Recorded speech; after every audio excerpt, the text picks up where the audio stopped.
Setelah dengan amalan hati digabung, setelah selesai sholat ihsan, bekas-bekas sholatnya dalam bentuk akhlak yang mulia. Itulah amalan yang bisa menyelamatkan dari iman, Islam, ihsan. Mengakui, menerima, mengamalkan. 3M.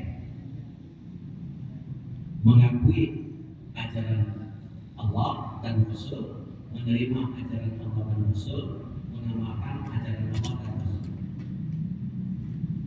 Itu tunjiku min adzabin alim, bisnis yang tidak pernah rugi. Iman, Islam, ihsan. Sekarang jihad. Jihad di situ ada dua, mengolah hati atau nafsu dan mengolah hati. Mengolah harta dari mulai usaha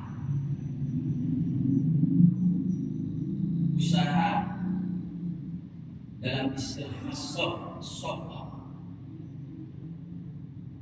atas sofa marwah ada sa'inya bapak ketika di istiqomah itu beda sa'inya ketika bapak di Masjidil Haram.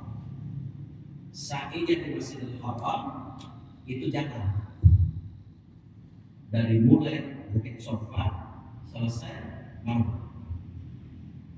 Sa'inya bapak tinggal di sekitar Masjid Istiqomah, sa'i itu artinya usaha.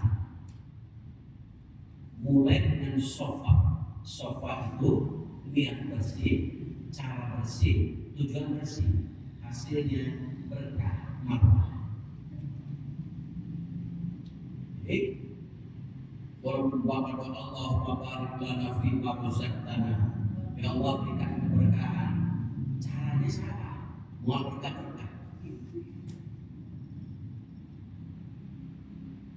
Pernah ada seorang sahabat dia jalan itu, perjalanan jauh itu salah satu hadis doanya mustajab. Jadi waktu mustajab itu adalah saat bapak ibu melakukan perjalanan jauh berdoa. Lalu Rasulullah mengatakan saat orang yang rambutnya sudah kucel, pakaiannya kumuh, mengangkat tangan sambil lutut kaki kelihatan. Tapi Rasulullah tiba-tiba mengatakan fa'anna yustajab billah. Mustahil doamu Allah akan terima. Kenapa? Rasulullah menjelaskan wa ma'manuhu haram. Makananmu kau dapat dari harta yang haram. Wa masrabuhu haram. Minuman juga didapat dari harta yang haram. Wa libasuhu haram. Pakaiannya juga dibeli dari harta yang haram. Wa qutiyatul haram. Dan selalu setiap hari diberi makan dengan harta yang haram. Fa'anna yustajabu bidzalik. Mungkin doamu Allah akan terima dan amalanmu juga tertolak. Imam Syafi'i memberikan syarat. Setiap butir nasi jika didapat dari cara yang halal, satu butir nasi itu selama 40 malam, 40 hari Allah tidak akan terima amalan. Kalau bapak makan satu piring berapa butir? Pernah lihat 100 butir aja deh. Lebih, anggap 100 butir. 100 butir kali 40, 4.000. Berarti baru satu piring. Sudah hampir 11 tahun amalan kita tertolak. Jadi ketika harta didapat kemudian kaya raya, hebatnya itu di depan manusia, depan Allah sesungguhnya hina. Dan amalannya juga dia sholat, dia puasa, dia zakat, semuanya tertolak. Selama 11 bulan baru satu piring. Kalau 3 piring berapa? 33 tahun. Kalau 2 hari seumur hidup itu baru 3 hari amalan yang tidak diterima. Nah itu sehingga wa tujahiduna fi sabilillah bi amwalikum, jihad ketika kita cara mendapatkan berusaha untuk dengan cara yang bersih. Yang baik dan Allah menerima hasil. Yang penting ikhtiar maksimal. Persoalan hasil sedikit banyak urusan Allah, bukan urusan kita. Urusan Allah, urusan kita, wajibnya usaha. Besar kecilnya sangatkan sadayana Allah. Kalau usaha, alhamdulillah. Kecil, benar. Gagal, sabar. Sudah lulus. Gagal, sabar. Hari esok masih ada. Kecil, orang merasa puas mendapat sedikit. Sedikit puas, apalagi banyak. Sesuai dengan harapan, alhamdulillah. Sekali ya kita bengek kali kerja. Itu kata Allah, jihad mendapatkan harta yang halal itu ternyata itu. Apalagi dalam zaman sekarang di sana, nun jauh di sana ada kalimat Preman itu. Pak Ustaz, zaman kiwari borona kini arta suha muharam wese. Muharam wese. Kan sudah ada. Itu. Zaman akhir. Jadi itu. Wa tujahiduna bi amwalikum fi sabilillah bi amwalikum. Yang kedua, jihad harta setelah dapat dengan cara yang halal. Olahraga ketika mencapai nisab zakat.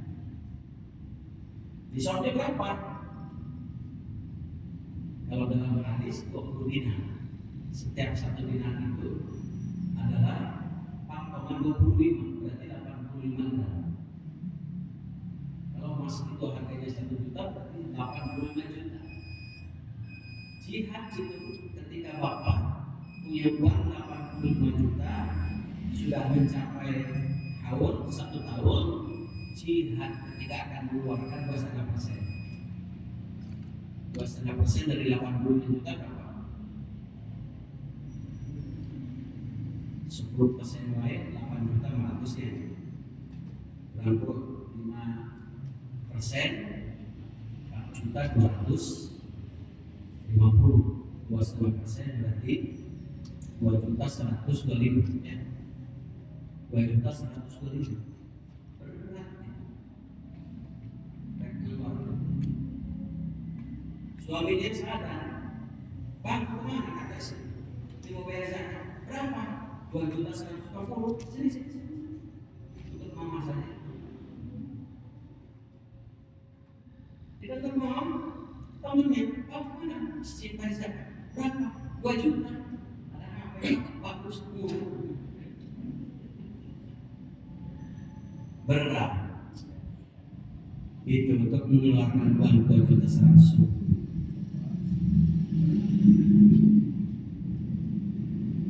Kalau tidak mau menyesal, maka mengeluarkan infak. Infak itu berat. Tapi ketika Bapak infak, di masjid itu kan ada wakaf, ada infak, ada mauquf, waqful masajid, ada mauquf. Kalau wakaf itu jika yang mewakafkannya hanya untuk masjid, berarti tidak boleh dikeluarkan dengan yang lain kecuali yang berkaitan dengan masjid. Contoh air yang wakafnya itu air ini untuk masjid atau untuk umum. Masjid, berarti tidak boleh mandi di sini. Karena mandi bagian dari khusus untuk orang yang sholat, wudhu. Tidak boleh untuk cuci diri, kecuali zaman yang berkaitan dengan masjid. Tidak boleh, kecuali kadang-kadang satu boleh untuk umum. Kata yang wakafnya. Beda dengan mau itu boleh dimanfaatkan untuk kegiatan masjid atau untuk yang lain. Punya tenda, wakafnya hanya untuk masjid, untuk kurban saja tidak boleh. Kenapa? Wakafnya untuk masjid, kecuali mampu dia hibah, pemberiannya hibah, bukan wakaf untuk masjid, atau wakaf untuk masjid tapi boleh dipakai untuk umum, boleh. Makanya harus jelas orang yang mewakafkan atau orang yang membeli, supaya kita mengelolanya juga jelas. Jadi mengolah harta ketika melakukan infak saja berat, walaupun hanya 1.000 berat. Yang ada kan, walaupun sekarang ini kotak amalnya sudah banyak yang disetting. Ada yang kotak amalnya untuk keranda, yang innalillah. Jalan, saya kasih ya. Ditolong. Benar. Bukan persoalan nilai, hak mengolah hati kita. Sama dengan jihad ketika bapak ke masjid.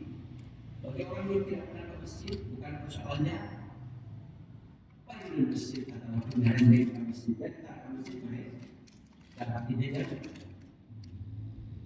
Lebih dekat hatinya dengan Pangandaran daripada masjid. Letak ke Pangandaran lebih wah, walaupun dengan sepeda. Nah, di masjid kami melainkan arah lebih. Hati jihad mengolah, bukan persoalan jahat, bukan persoalan nilai, tapi hati. Karena ada yang pasang gajah, hatinya tergerak, tapi pasang sate, nggak ada tiba. Terus lewat, bertafsir bukan.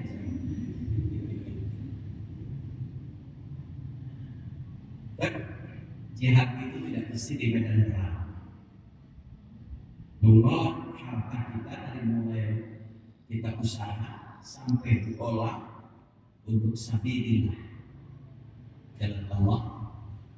Kemudian diri kita olah, selalu fisik kita, mata kita selalu jalan Allah.